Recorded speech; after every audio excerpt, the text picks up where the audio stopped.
Hello and welcome. If you're new here, welcome to Amazing 5. Today we're gonna discuss again some amazing facts. Imagine you are a pilot in command of a colossal Boeing 747 jumbo jet, the queen of the skies. You are sitting at the end of a runway surrounded by a fog so thick it feels like a solid white wall.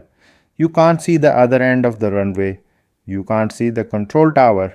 You can barely see your own wingtips. Through your radio, a crackle of static, a jumble of voices. Did you just hear the word takeoff? Your flight is hours behind schedule. Your passengers are restless and you are pushing the limits of your legal flying hours.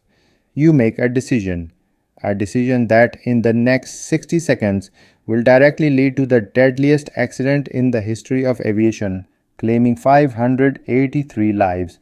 This is the story of how a bomb threat, a crowded airport, a blanket of fog, and a few misunderstood words created a catastrophe that forever changed the way we fly. On Sunday, March 27, 1977, two Boeing 747s were soaring towards the sunny Canary Islands, both filled with vacationers eager for a Mediterranean cruise.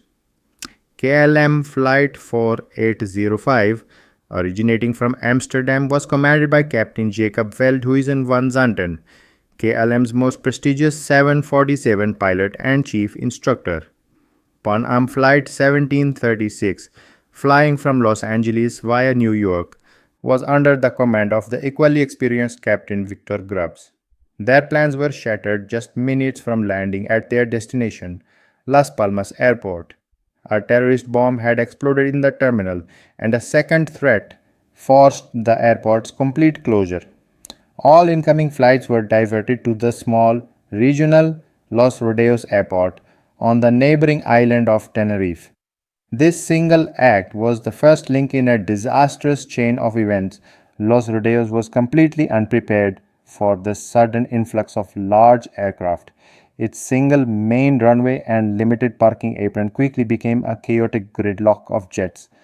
Crucially, the parked planes blocked the main taxiway, the designated road for aircraft to move to the runway without obstructing it. This meant all departing planes would have to use the runway itself as a taxiway. For hours, the jets waited, the KLM crew, approaching their legal flight time limit, grew anxious. To save time later, Captain Van Zanten decided to fully refuel his 747 in Tenerife. This added precious time on the ground and made his aircraft significantly heavier, but worse, it physically blocked the Pan Am jet from moving. Just as refueling finished, a new danger emerged. A thick, dense fog rolled in from the sea, blanketing the airport. Visibility plummeted to just a few hundred meters, rendering the control tower blind. They could no longer see the planes they were directing.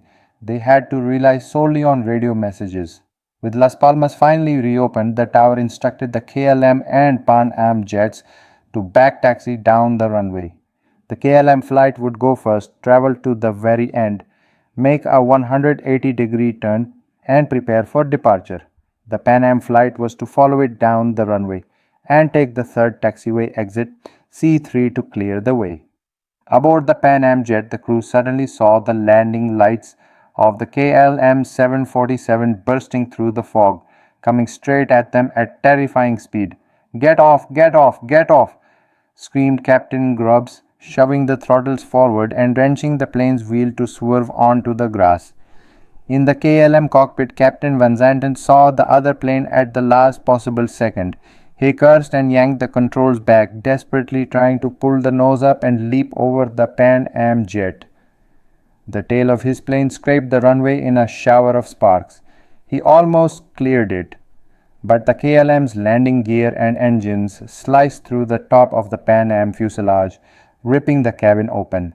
The KLM jet, mortally damaged, crashed back onto the runway a few hundred feet later and exploded into a massive fireball. The Pan Am jet also erupted in flames. All 248 people on the KLM flight died instantly.